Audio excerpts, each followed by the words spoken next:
આજે વરસાદ આવશે એવું લાગતું નથી. ચાલો ગોંડલ જઈ આવું. તો રામો જ જાતા દેખાણી પીળી ગાડી.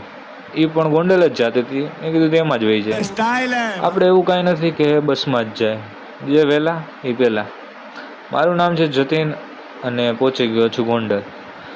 અક્ષરદ્વાર પાસે ગાડીમાંથી ઉતરી થોડુંક ચાલીને મિત્રને કર્યો ફોન. મેગીની તો ખબર નહીં, પણ આપણો મિત્ર 2 મિનિટમાં આવી ગયો. हमारे यहाँ ऐसा ही होता है. ભાઈને પીવી હતી ચા. મારે તો નથી પીવી, પણ સાથે જ આવવું પડશે. ચા પીને નીકળી ગયા સેટ બોક્સ લેવા, પણ મેં કીધું પછી આવીશું. બીજા મિત્રને લેવાનું હતું બકાલું. હવે લાગ્યું માર્કેટમાં આવવું જ જોઈએ. હાલો, કોઈને કાંઈ લેવાનું હોય તો કહેજો. માર્કેટ બહાર જ જાતા મળી ગયા ડોગેશ. એનો પાડી દીધો ફોટો. ગરમા ગરમ બનતા ઘૂઘરા જોઈ આપી દીધો ઓર્ડર. ખબર નહીં શું હતું, પણ સાઈડમાં હતું તો નાખી દીધું. હવે આવી ગયા બસ સ્ટેન્ડ. જાતા જ મળી ગઈ બસ, સાવ ખાલી. ગમે ત્યાં બેસો. લીધી બસની ટિકિટ ને મળી બારીવાળી સીટ. બસને તો મજા આવે ત્યારે આવે છે, અને અમારું પણ એવું જ છે, એટલે પાસ નથી રાખ્યો.